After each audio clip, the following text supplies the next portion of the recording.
전주 선미촌은 부정적인 역사와 반복된 재생사업 실패로 인해 지금까지 폐공간으로 남아있습니다. 우리는 보존과 재활용을 통해 낡은 공간에 새로운 가치를 부여한 싱가포르의 사례를 탐방하려고 합니다. 선미촌이 전주의 문화와 상권을 잇는 지속가능한 예술공간으로 변화할 가능성을 모색하고자 합니다.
사무장님의 강의를 듣고 우리는 한 가지 생각을 하게 되었습니다. 선미촌은 정말 전면 재개발을 해야만 살아날 수 있는 공간일까? 우리는 대규모 철거가 아닌 리모델링과 환경 정비만으로도 사람들이 다시 찾을 수 있는 가능성이 있다고 생각했습니다. 한옥마을에서 객사, 객리단길로 이어지는 상권의 흐름이 선미촌까지 확장된다면 이곳은 새로운 문화 상권으로 성장할 수 있을 것 같습니다. 강의에서 소개된 싱가포르의 타운 카운실은 이러한 생각을 더욱 구체화 시켰습니다. 타운 카운실은 공공주택단지를 단순히 소유하는 것이 아니라 외부 도로, 복도, 계단, 지붕 등 공공의 공간을 지속적으로 관리하며 항상 최상의 주거 환경을 유지하고 있습니다. 개인의 것이 아니기에 방치하기도 쉬운 공간도 시의회가 책임지고 관리함으로써 도시 전체의 청결과 질서를 유지할 수 있다는 점이 인상 깊었습니다. 이를 통해 우리는 정치와 행정 그리고 일상 공간 관리가 결합될 때 도시는 충분히 재생될 수 있다는 가능성을 보았습니다. 선미촌 역시 철거가 아닌 관리와 개선을 통해 새로운 지역 문화 공간으로 다시 살아날 수 있다고 생각합니다.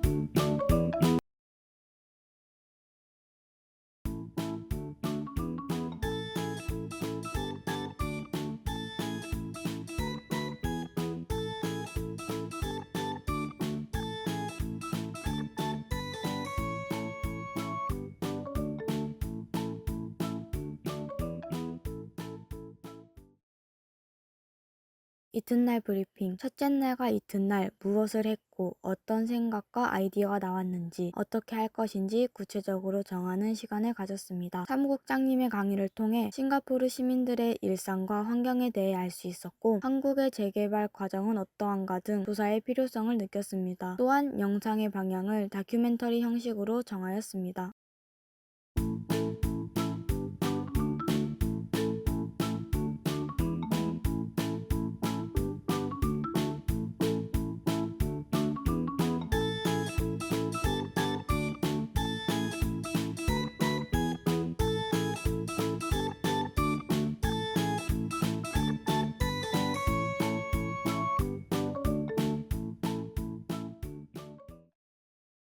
처음 방문의 목적을 모두 이루지는 못했지만 티옹바루의 전체적인 분위기와 거리의 풍경은 인상 깊게 다가왔습니다. 인도와 벽화 그리고 거리 곳곳에 그림으로 디자인된 요소들을 보며 공간 자체가 하나의 전시처럼 느껴졌습니다. 이 모습을 보며 선미촌을 떠올리게 되었습니다. 선미촌에도 벽화와 그림들이 존재하지만 규모가 작거나 시선에 잘 띄지 않아 의식하지 않으면 지나치기 쉽다는 한계가 있었습니다. 그래서 티옹바루의 거리 분위기와 풍경을 벤치마킹할 필요가 있다고 생각하게 되었습니다. 있습니다. 싱가포르에서 가장 오래된 HDB 단지인 티용바루와 한국의 전통을 간직한 도시 전주는 역사적 가치를 지닌 공간이라는 공통점을 가지고 있습니다. 티용바루는 티용바루 베이커리, 북스 주얼리와 같이 개성 있는 상점들이 들어오며 동네의 이미지가 변화했습니다. 하지만 그 변화 속에서도 중요한 점은 기존의 주거 환경을 해치지 않도록 타운 카운실이 철저히 관리했다는 사실이었습니다. 티용바루의 문화예술관리 규약은 단순히 건물을 고치지 말자는 제안이 아니라 동네의 역사적 결을 유지하면서 현대적인 감각이 자연스럽게 공존하도록 만든 섬세한 약속들이었습니다. 이를 통해 우리는 선미촌 역시 무언가를 새로 덧붙이기보다 기존의 공간과 분위기를 존중하며 관리와 디자인을 더하는 방식의 변화가 필요하다는 생각을 하게 되었습니다.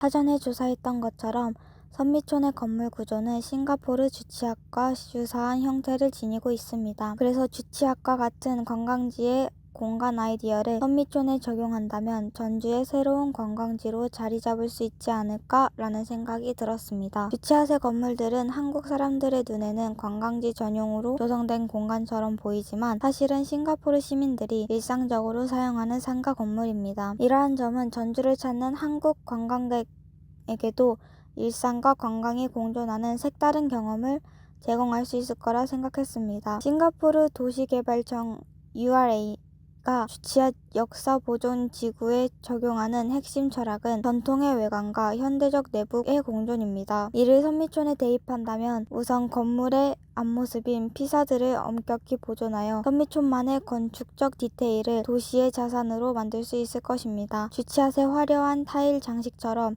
선미촌이 가진 낡은 벽돌과 특유의 지붕선을 보존 가이드라인으로 관리하되 건물 내부는 예술가들이 자유롭게 활용하고 개조할 수 있도록 유연성을 보여야 하는 매각내유 방식의 관리가 필요하다고 보았습니다. 또한 주치핫의 5풋웨이처럼 사유지인 건물 앞 공간을 공공 보행 통로로 개방한다면 선미촌의 단절된 골목 구조를 개선하고 공간의 연결성을 높이는 데 큰 도움이 될 것입니다. URA는 건물 보존에 참여하는 소유주에게 용적률 완화나 리노베이션 지원금과 같이 실질적인 인센티브를 제공합니다. 전주시 역시 선미촌 건물주들이 건물을 철거하지 않고 예술 공간으로 전환할 경우 세제 혜택이나 유지 보수비 지원을 통해 자발적인 참여를 이끌어낼 필요가 있습니다.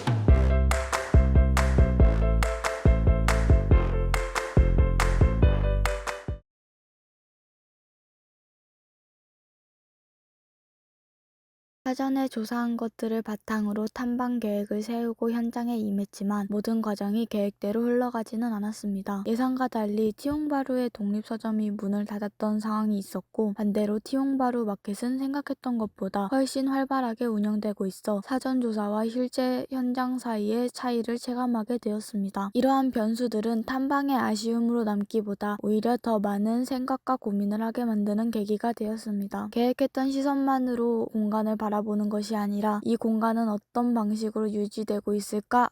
를 스스로 질문하고 생각하게 되었기 때문입니다. 탐방을 거듭할수록 단순히 성공한 사례를 그대로 모방하는 것이 아니라 변화의 과정과 관리 방식, 그리고 실패하거나 달라진 지점까지도 함께 살펴보는 것이 중요하다는 것으로 생각이 들었습니다. 이는 선미촌을 바라보는 우리의 시선에도 변화를 가져왔습니다. 처음에는 어떻게 바꾸면 좋을까에 초점이 맞춰져 있다면 탐방의 끝을 향해 갈수록 어떻게 유지하고 어떻게 가꿀 것인가 라는 생각으로 정리되어 가고 있습니다. 선미촌을 단기간에 변화시키는 공간이 아니라 시간을 들여 천천히 변화해 나가는 공간으로 생각하게 된 것입니다.